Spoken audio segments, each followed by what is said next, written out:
Welcome back to Movie Recaps. Today I will show you a thriller, horror film from 2019, titled The Hole in the Ground. Spoilers ahead. Watch out and take care. In Ireland, single mother Sarah and her son Chris moved to a house in the countryside to start a new life. On their way there, Sarah almost hits someone in the middle of the road with her car. After making sure Chris is alright, Sarah goes to check on the stranger, who turns out to be Noreen, an elderly woman that keeps on whispering "he's not my son." Noreen will not answer Sarah's questions, but when she turns around to stare at Chris, she comes off as very creepy. Sarah decides not to risk it, so she just picks up her car's broken side view mirror and drives away with her son. Raising Chris alone is not easy for Sarah, and sometimes they end up arguing over small things like Chris's picky eating habits, but most of the time, their relationship is solid. Sarah always hugs Chris and tells him he loves him. They also have their own little game where they make funny faces to make each other laugh.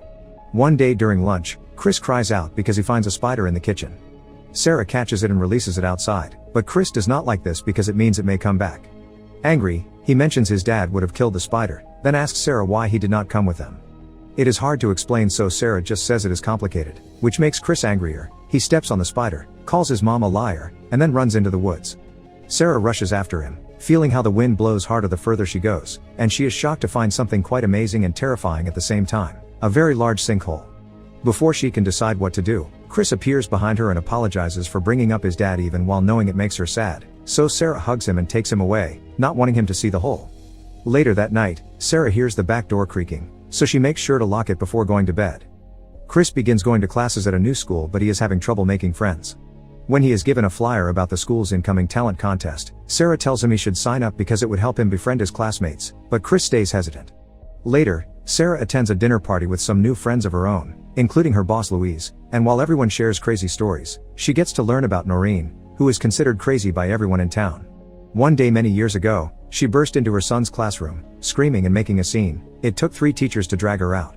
The kid was transferred to another school and Noreen was sent to a mental institution, but when she got out months later, she ran over her son with her car. Nobody is sure if it was an accident or on purpose. When she returns home, Sarah cannot sleep, being extremely aware of the wind blowing and all the creaking noises in the house. Suddenly, a door is banged, so she rushes out of her room to check on Chris, but she does not find him in his bed or anywhere in the house. Sarah runs downstairs and finds the back door open, and her worry makes her grab a torch and go looking for the son in the middle of the night. The forest is dark and creepy at this hour, so Sarah does not last long there. As soon as she hears some very strange noises, she runs back to the house and calls the police. However, she hangs up when she suddenly turns around and finds Chris standing by his bedroom door saying he has been there the whole time. The next day, Sarah goes to see a doctor, who asks her if she has a history of anxiety and checks the scar on her forehead, a mark left by an accident that happened a year ago. The doctor decides to prescribe her some sedatives to be taken before bed.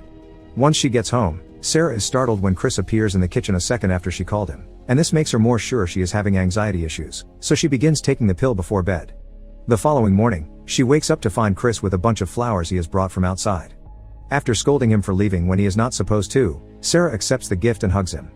The next time Sarah picks Chris at school, she notices he has made a bunch of friends, including a kid that used to make fun of him. On their way home, they find Noreen on the road again, and she and Chris cannot stop staring at each other. Since honking does not work, Sarah gets out of the car to ask Noreen to move, only to find her whispering again. This time she says it's not your boy. They are suddenly interrupted by Noreen's husband Des, who apologizes to Sarah for not keeping a better eye on his wife. Noreen takes advantage of the distraction to walk to the car and start hitting the passenger's window, saying it's not your son. She goes as far as hitting her head against the glass to try to break it, so Sarah wastes no time in driving away as Des grabs his wife to stop her from following them, although Noreen never stops struggling. The following morning, while taking Chris to school, Sarah decides to stop by Noreen's house only to find her dead on the ground with her head buried in the dirt. Later, when the police come by her house to take testimony, Sarah notices one of the cops is distracting Chris by playing arm wrestling with him. For a moment, she thinks she sees Chris using unnatural strength to win and even breaking the officer's wrist, but it turns out to be just her imagination. Afterward, Sarah takes a shower and notices her scar is bleeding for some reason. The next day when Sarah goes back to work, Noreen's death is the first topic to be brought by Louise. Sarah changes the subject to motherhood, confessing she sometimes looks at Chris and does not recognize him. As a mother of twins, Louise assures her this is perfectly normal, just another thing to get used to when your kids grow up so quickly. Later, Sarah attends Noreen's funeral at her house, where she finds dozens of mirrors hung in every room. For today though, they have been covered with black fabric. A grieving day comes by to share a drink with her, so Sarah takes the chance to ask why Noreen said Chris was not her son. Day explains that just what Noreen did. After their son's 8th birthday, she started to see small changes in the boy's personality and became convinced that he was an imposter. However, it had not been Noreen that killed the boy, it was Day, who had not seen him on the driveway. Days pass by and Sarah tries her best to go back to her usual routine. While running through the forest, she finds Chris's favorite action figure on the ground and decides to check out the sinkhole, from which incomprehensible whispering can be heard. Later during lunch, Sarah is shocked to see Chris enthusiastically devour the kind of food he used to hate and decides to confront him about the toy. Chris denies having left the house, so Sarah shows him the action figure and presses for the truth, until Chris gets angry and pushes the table at her with uncharacteristic strength. As soon as he realizes what he has done, he apologizes and goes to his room. When night falls, Sarah hears weird noises coming from Chris's bedroom. She comes closer to spy on him through the keyhole in the gap under the door, allowing him to see an alarming scene. Chris is moving around the room on all fours. He also catches a spider and proceeds to eat it. This is too much for Sarah to handle, so she runs back to her bedroom, and when Chris comes to check on her, she just says good night as usual. The following day, Sarah takes Chris to the doctor, who does not find anything wrong during the checkup. In private, Sarah explains Chris's behavior is changing, but the doctor is more concerned about Sarah's mental health and wonders if her scar was caused by Chris's dad instead of an accident. Afterward, Sarah decides to buy a video camera that she hides inside a wall in Chris's bedroom. That night, Sarah decides not to take her pills anymore. In the morning, Chris continues to eat big amounts of food. Sarah apologizes for her awkwardness lately, and Chris responds by touching her scar, violently inserting his fingers in it. Thankfully, it turns out to be just a nightmare. In the afternoon, Sarah goes to see the talent show at Chris's school. His class is performing as a choir, and their chosen song speaks about a hole in a bog. Suddenly, the room becomes dark and everyone around them disappears. Sarah is left alone with Chris on the stage, who is now reciting the lyrics in an emotionless voice. Sarah runs away from the hall, but she cannot find an open door to leave the building to. Louise finds her and asks her what is wrong, to which Sarah responds Chris is not her son. Speaking of Chris, he arrives at that moment with his teacher, so Sarah runs away again. This time she does manage to leave the building and return home, where she retrieves the video camera to check the footage. What she finds there is rather terrifying, so deciding she will need a second opinion, she goes to see Des. The man welcomes her to his house again and explains all the mirrors were hung by Noreen because only mirrors can reveal the truth, and she always wanted to be sure her husband was the real one. Sarah shows him the footage, saying whatever was wrong with Des' son is now happening to Chris too, but Des does not want to admit his son had a problem and throws the camera on the floor, breaking it. Des refuses to admit he saw anything, but he will not call Sarah crazy either. Sarah returns home to rescue the SD card from the camera, and Chris is already here waiting for her. He does not like being left alone, so Sarah explains she ran because she was not feeling well, which earns her a hug from her son. Later during dinner, it is revealed that Sarah has been putting the sedatives in Chris's food, and now once again, he eats another dish he used to hate. After the meal is done, Sarah asks Chris to play their favorite game, but obviously Chris does not remember it. Sarah tells him he is not her son, so the shapeshifter wearing Chris's face growls and attacks her, throwing her around the kitchen a couple of times until she is knocked out.